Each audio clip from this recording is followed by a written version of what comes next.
Se o senhor pudesse estabelecer passos, 2, 3 passos, para que um casal permaneça com a sua família em Cristo, não é? E o que o senhor tem escutado e como tem aconselhado a realidade de casais de segunda união na igreja, como que eles podem viver uma fé e uma vida como um católico? São 2 perguntas aí. Vamos para a primeira. O conselho que eu daria, você falou até em passos para um casal, para uma família. Primeiro passo, coloque Deus em primeiro lugar. Buscar em primeiro lugar o reino de Deus e todo o resto vem por acréscimo. Coloque Deus em primeiro lugar. Outro texto que vem na minha cabeça. Não só de pão vive o homem, mas de toda palavra que sai da boca de Deus. Muito casamento está acabando, porque agora o trabalho ficou em primeiro lugar. Porque agora o dinheiro ficou em primeiro lugar. Então é o marido querendo ganhar seu dinheiro, é a mulher querendo ganhar seu dinheiro, e os dois esqueceram o mais importante, Deus. Isso vai ter consequências graves. Os filhos já não são mais, não tem mais atenção para os filhos. Agora é trabalho, agora é ganhar a vida. E a gente luta, trabalha, e quando a gente tiver um tempo a gente precisa descansar. Então vamos para uma viagem, vamos usar esse dinheiro que a gente ganhou para viajar, para curtir a vida. E Deus está sendo esquecido. Quando você esquece Deus, você vai pagar a consequência cara por isso. Porque você nasceu para Ele. E uma vida sem Ele é perdição. Então eu diria para esse casal, coloque Deus em primeiro lugar. Se você é católico, nunca renunciar à missa por causa de passeio. Quantos casais renunciam à missa para passear? Isto é um pecado grave para uma família católica, que tem a consciência da missa, sabe a importância de uma missa dominical, mas agora a sua vida virou trabalho e passeio. Trabalho e descanso. E Deus, quando der tempo, ou sei lá o quê, talvez quando eu estiver sofrendo muito, eu procure. Então eu diria, primeiro passo, colocar Deus em primeiro lugar. Depois, priorize sua família. O que está acontecendo hoje, Guto? Estão priorizando o trabalho. Lembra que a gente leu, o dinheiro é a fonte de todos os males? O dinheiro está sendo a fonte dos males no casamento, na família. Então, por causa de dinheiro, porque o dinheiro ali ele vai animando, né? Vai animando. Oh, vamos ganhar mais, vai dar para a gente passear mais. Veja, não é isso, gente. O dinheiro passa. Então, coloque Deus em primeiro lugar. Depois priorize sua família.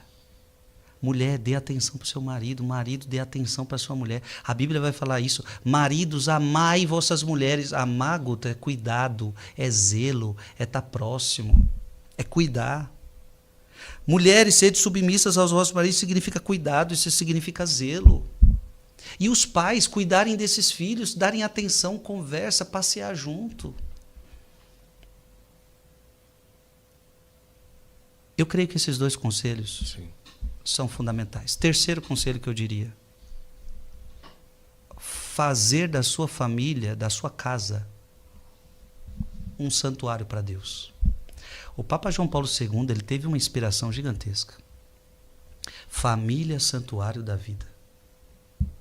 Essa é uma frase de João Paulo II. Família, santuário da vida. Aí o Papa João Paulo II, igreja doméstica. Isso é Papa João Paulo II. Que sacada que João Paulo II teve. A sua casa precisa ser uma igreja. As famílias não estão entendendo isso. Sua segunda pergunta era? Segunda união. O HD, brincadeira. Segunda união. Abra o catecismo. Bora. Tá todo mundo firme aí fora? Tá frio aí, não? Tá, mas tá tudo tranquilo, né, Frei? Então firme forte lá, o pessoal. Você que tá em casa também aí, todo mundo aí. Olha, gente, eu tô feliz pra caramba. Olha, o Frei é realmente uma força de catequese, né? E, nossa, eu tô aqui aprendendo pra caramba. Vamos lá, Frei. Agora, qual é o parágrafo? Você tocou num assunto delicado, Sim. mas eu quero responder com o Bíblia e Catecismo, Bora. porque não sou eu. Tá. É a Bíblia que fala, é o Catecismo que fala. Então vamos lá. Primeiro Bíblia. Primeiro Bíblia. Tá. Por que essa pessoa não pode morar junto? Certo. Porque a Bíblia fala isso. Vai lá em... Vamos voltar a Gálatas. Gálatas capítulo 5. Ok. Certo. Gálatas capítulo 5, versículo 19. Ok. Eu só quero que você leia a primeira obra da carne. Ah, a gente vai voltar Voltou naquela. naquele texto. Fornicação. Ora, as obras da carne são estas. Primeira, Fornicação. fornicação. O que é fornicação, Guto? Catecismo mesmo responde. Sim. Você pode procurar aqui. Fornicação é sexo fora do casamento. Isso. Então, eu não tenho autoridade para dizer que você pode ter sexo fora do casamento. Sim. Porque a Bíblia não me dá essa autoridade. Então, primeiro passo, eu não posso dizer que está tudo bem, que está tudo legal.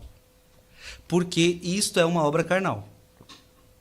Então, isso seria muito problemático eu dizer para alguém, está tranquilo. Tá tudo certo. Porque, olha o que a Bíblia está dizendo, agora lê o versículo 21, lá no final. Como já vos preveni, lê aí, como já vos preveni. No caso, o versículo Versículo final? 21, versículo Ah, 21.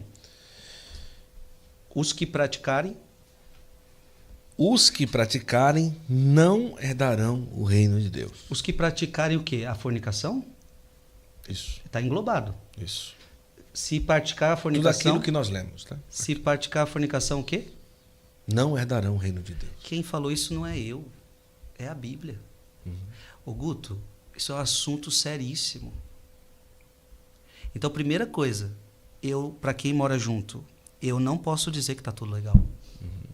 Desculpa se alguém disse para você que está tudo legal, mas eu, quando leio Bíblia, não vejo que está tudo legal. A Bíblia não me diz que está tudo legal, porque estaria tudo legal assim, ó. As obras da carne são essas, fornicação. Aí chegava lá no versículo 21, mas fique tranquilo, nós damos um jeito de você entrar no céu mesmo assim. Sim. O pessoal tá rindo. O pessoal está rindo. Pra plateia. A Bíblia não está dizendo que vai dar um jeitinho. A Bíblia está dizendo categoricamente, se você vive o sexo fora do casamento sem o arrependimento, você não herdará o reino de Deus. Eu não brinco com a palavra. Se a palavra está dizendo, eu acredito nela. Certo? Então, primeira coisa, eu não posso dizer que está tudo legal com você. Mas outros casos, veja, pode acontecer também, em muitos dos casos, Mateus capítulo 19. Vamos para Mateus capítulo 19?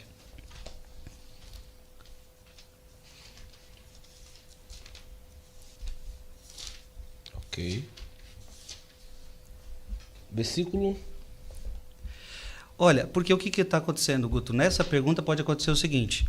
A pessoa estava namorando e começaram a morar junto. Certo. Certo? Então, muitas pessoas estão nessa situação. Nunca casaram na igreja. Lembrar que também casamento no civil não é reconhecido para nós, né? Então, casamento é casamento no religioso, Sim. na igreja católica. Então, pode acontecer que casais de namorados, vamos morar junto e começaram... Aliás, a fornicação, muitos namorados estão enfiados, mesmo sem morar juntos. Noivos que estão vivendo a fornicação, mesmo sem morar juntos. Então veja que esse é o pecado que não é só de quem mora junto, é de muita gente, né? Mas, o Guto, tem casos onde ela já casou uma vez, Isso. não houve nulidade matrimonial, e ela está num outro relacionamento. Está em outro relacionamento. E aí quem é que vai dar a palavra para essa pessoa? É Jesus. Agora, interessante, porque eu li agora uma carta de Paulo, falando da fornicação. Mas agora não é Paulo que vai falar, agora é o próprio Cristo que assume para si. Ele assume o rojão. Inclusive eu estou vendo um bispo ali, que é o Dom Henrique Soares. Sim. Uma das pregações que eu ouvi dele, ele dizia assim, se eu pudesse dar um conselho para Jesus, eu diria: homem, não mexa com essas coisas não. Diante do que eu vou ler agora, né? Diante do que eu vou ler agora. Sim. Mexa com isso não. Isso aí vai dar problema demais. Deixa o povo casar à vontade. Deixa o povo fazer o que eles quiserem. Mexa com Isso não. vai dar problema demais para você. Se ele pudesse aconselhar Jesus, ele dizia: eu aconselharia nesse sentido. Porque o que Jesus vai falar agora é de fato, é muito sério, é muito fechada a situação. Aí, leia. Versículo 19, capítulo 19, versículo 3. 3. Os fariseus vieram perguntar-lhe para pô-lo à prova: é permitido a um homem rejeitar sua mulher por um motivo qualquer? Motivo qualquer. Não estou gostando de você, não tá legal isso daqui, eu não sinto mais nada por você. Antigamente eu sentia, eu não estou sentindo mais nada por você. Sei lá, eu posso inventar aqui vários motivos. Pode despedir, pode abandonar o casamento? Respondeu-lhe Jesus: não lestes que o Criador no começo fez o homem e a mulher e disse: por isso, o homem deixará seu pai e sua mãe e se unirá à sua mulher, e os dois formarão uma só carne. Olha que bonito. Nós lemos Gênesis agora, Guto. Jesus volta ao Gênesis. Esse é o desejo de Deus. Isso daí não é o desejo de Deus. Segue. Assim, já não são dois, mas uma só carne. Portanto, não separe o homem o que Deus uniu. Jesus está definindo. Não separe o homem o que Deus uniu. Então, há situações em onde a pessoa começa a morar junto por causa do namorado, aquela coisa toda, noivo começou a morar junto, mas há também muita gente morando junto por causa que está num segundo relacionamento. Sim. Só que tem um problema grave aqui. Jesus disse que o teu primeiro casamento não pode ser separado por homem nenhum. Segue o texto. Disseram-lhe eles: por que então Moisés ordenou dar um documento de divórcio à mulher ou rejeitá-la? Aí eles apelam para Moisés. Moisés deu a certidão de divórcio. Aí Jesus explica. Jesus respondeu-lhes: é por causa da dureza de vosso coração que Moisés havia tolerado. Tolerado. Numa época onde as mulheres estavam sendo espancadas dentro de casa, onde muita coisa podia estar acontecendo, a única forma de libertar essa mulher disso era dando-lhe a certidão de divórcio. Tolerado. Mas aí Jesus fala: havia tolerado o repúdio das mulheres, mas no começo não foi assim. Não foi assim, não é da vontade de Deus. Agora Jesus fala: agora quem é maior do que Moisés? Sim.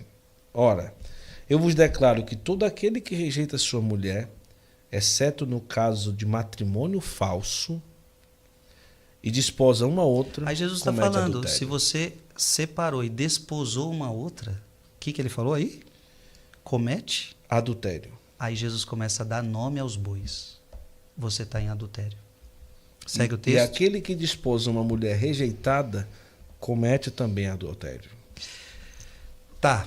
O Guto, respondendo a pergunta, o que eu digo para quem está morando junto?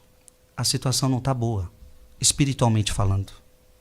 Então, o que eu digo em todas as minhas pregações, e para qualquer pessoa que eu converse, para a sua situação tem jeito. Só que agora, Guto, eu não posso dar uma regra que se aplica a todos, porque cada caso é um caso. Então, vamos olhar caso por caso e vamos resolver. Frei, tem como resolver todos os casos? Tem. Todos os casos dá para sair do pecado e vir para a graça. Alguns casos vai ter que casar, alguns casos nulidade matrimonial. Cada caso dá para resolver de um jeito. Então, eu digo para esses casais: o que não pode é achar que está tudo legal e vão viver assim, deixa a vida me levar, a vida leva eu. Eu, como padre, sou aquele que nas minhas pregações motiva as pessoas a resolverem sua vida com Deus. Guto, em todos os meus anos de sacerdócio, o testemunho que eu mais escuto é de gente que resolveu esse problema. Esse é o testemunho campeão que eu recebo. As pessoas, eu vou cumprimentá-las, elas falam: Frei, casei o ano passado. Frei, casei mês passado por causa das suas pregações. Casei o mês passado por causa disso, por causa daquilo. Eu lembro de uma vez que fui numa paróquia e falei sobre essa situação de morar junto. A homilia inteira acabou indo para esse sentido. Terminou a missa, o padre disse para mim: Frei, eu acho que você vai esvaziar a minha igreja. Porque aqui você não tem noção. Muita gente está nessa situação e eu acho que não vai ficar legal. Falei, padre, eu não pude negar a verdade, eu preguei. E o evangelho do dia falava disso. Não é que eu quis e forcei a barra. O evangelho falava disso. Voltei lá no outro ano, aquele mesmo sacerdote disse, Frei, você lembra aquela missa? Mais de 30 pessoas casaram aquele ano. Foi o recorde na minha paróquia, foi recorde na minha paróquia, graças àquela pregação. O que eu quero dizer, Guto, com isso? Que se nós não falarmos, se nós não sacudirmos os cristãos de que não está legal, que tem que resolver e que tem solução para cada um jeito, basta você querer, vamos procurar, vai dar certo. Então, para cada caso, tem uma solução. E é nessa hora as pessoas vão precisar de bons padres para ver a sua situação particular, para tentá-la ajudá-la. Eu vou te contar um caso recente. Um casal que eu conheço há anos. Certo. Já passaram dos seus 50 anos. E nunca casaram. São de missa, têm a fé, estão vendo seus filhos casando, batizando seus filhos. E eu cheguei para eles como sacerdote, eu amo tanto vocês. Por que vocês não casaram ainda? Me expliquem. Eu percebi, Guto, que eles nunca casaram porque são bem tranquilos na vida. Aquele casal que, sabe, não tem nada que o impeça. Eu percebi, Sim. O que impede vocês de casar? Nada.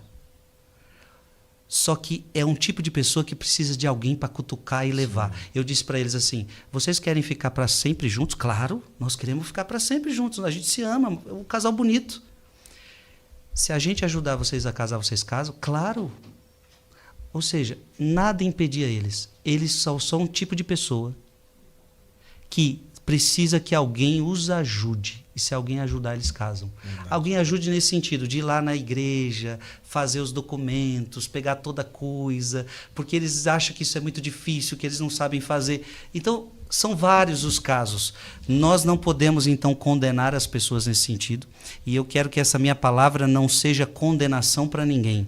Simplesmente uma verdade que não pode ser ignorada e mostrar para essa pessoa, vamos mexer nisso, vamos melhorar essa situação, vamos resolver isso, porque tem jeito para você. Eu só dei entrada na nulidade do meu matrimônio graças à quaresma durante a pandemia.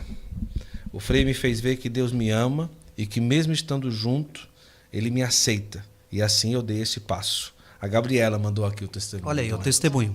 Portugal, ela? De Portugal. Ela mandou hoje dizendo que a carta saiu. E a carta saiu. Olha aí. Olha, você agora trouxe um testemunho que comprova tudo que eu falei. Porque alguém cutucou, entendeu, Guto? Isso. Se você ficar falando, não, tá tudo bem, tá tudo legal, a pessoa não resolve. Estou indo agora para o Maranhão, Fábio e Erlon também conseguiram a nulidade e agora vão casar também. Agora, um outro conselho que eu não posso deixar de dar. Mesmo sem a situação resolvida, continue indo nas missas, continue participando da sua paróquia. Agora, por isso que eu pedi para você abrir o catecismo, quase que eu esqueço. Isso. Olha o que está escrito aí no parágrafo 1650. O que está escrito aí? 1650, vamos lá. Está aqui, 1650. Chegou. Vamos lá. Posso ler? 1650, ok? Vamos ler esse. Não, mas se o senhor quiser... Não, pode ser esse. Pode ser esse, depois eu vou ler outro. São numerosos hoje em muitos países os católicos que recorrem ao divórcio, segundo as leis civis, e que contraem civilmente nova união.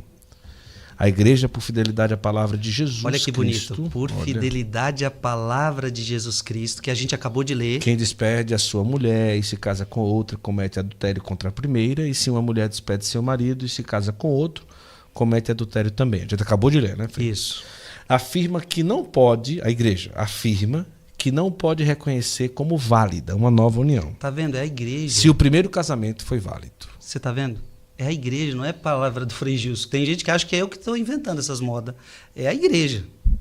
Se os divorciados tornam-se a se casar no civil, ficam numa situação que contraria objetivamente a lei de Deus. Tá claro aqui. Não podem, portanto, ter acesso à comunhão eucarística. Olha aqui, Guto. É tão séria a tua situação Não podemos encarar como se não fosse nada. É tão séria a situação da tua alma, porque nós lemos Gálatas, lemos Mateus 19, que agora o que acontece? Não podem, portanto, ter acesso à comunhão eucarística. Isso aqui é doutrina da Igreja Católica, está no catecismo. Segue o texto. Enquanto perdurar essa situação. Veja, não é que a igreja está te excluindo. Enquanto perdurar essa situação. Por isso que o Frei sacode. Vamos resolver, vamos dar um jeito, vamos para cima. Essa mulher, resolveu a vida dela. Gente, quantos casos? Todos, repito, todos os casos têm solução. Todos. Todos. Só que eu só não posso falar aqui a solução porque cada caso é um caso. Segue o texto. Pela mesma razão, não podem exercer certas responsabilidades eclesiais. Claro, porque isso é um contratestemunho. Algumas coisas na igreja não vão poder ser exercidas. Sim. Por exemplo, ministro da comunhão. Como é que você vai ser ministro se nem você está comungando? Isso é incoerente, entendeu? Sim. Segue o texto. A reconciliação pelo sacramento da penitência só pode ser concedida aos que se mostram arrependidos por haverem violado o sinal da aliança e da fidelidade a Cristo e se comprometem a viver em completa continência. Olha isso, Guto, que a igreja está orientando. A pessoa fala, mas eu não posso confessar. Você pode se confessar. A questão é que, para se confessar, só pode ser concedida a confissão aos que se mostram arrependidos. Então, não tem nexo você falar assim, padre, eu estou no pecado da fornicação, tendo sexo fora do casamento. Só que hoje à noite você já sabe que você vai fazer sexo de novo. Não tem nexo. Não tem nexo. Se você não decidir a parar com isso. Entende? Sim. Então não é que não pode, é porque você precisa estar preparado, você precisa entrar nesse processo. Olha que bonito. A penitência só pode ser concedida aos que se mostram arrependidos por haverem violado o sinal da aliança e da fidelidade a Cristo. Você tem que reconhecer isso. Eu traí a Cristo, eu traí uma aliança. E se comprometem a viver em completa continência. Então quer dizer, Frei, que se eu me decidir a viver em continência, eu poderia me confessar? Pode, está aqui. Se você se arrepender do teu pecado e você falar, esse é o meu pecado, sexo fora do casamento, e eu vou agora viver em continência, não ter relações sexuais, você estaria aberto, porque você se arrependeu, você tomou uma postura objetiva, prática, e olha, a graça se abre, sabe? Esse é um assunto tão delicado, mas eu estou falando, eu queria que todo mundo que estivesse me entendendo, que é muito com muito amor, com muito carinho, não é com julgamento. Ninguém está falando aqui, vai para lá, você tem que ser expulso da igreja, seu infeliz, seu pecador. Não, pelo amor de Deus, é o contrário. Tem jeito para você, vamos resolver sua situação. Procure um padre bom para te aconselhar, para ver qual é o caminho para você. Mas que essa situação não está boa, não está. É só isso que tem que ficar claro. Porque é isso que eu tento instigar, Guto, nas pessoas. Tem gente que, se deixar, o diabo quer que viva assim. Tá bom assim, não mexe isso aí não. Isso aí dá pano para manga. Isso aí deixa do jeito que tá. Não. Tem coisas na vida que dá para deixar do jeito que tá. Se até aquele cano que está vazando na sua cozinha está atrapalhando vocês, e o marido às vezes fala, não, deixa do jeito que tá, vamos levando a vida. Se até isso incomoda, imagina uma situação espiritual que não pode deixar do jeito que está. Ela tem que ser resolvida. E a questão, Guto, é que tem conserto. Sim. Não está falando de uma coisa que essa pessoa está condenada ao inferno, não tem solução. Todos os casos têm jeito. Todos.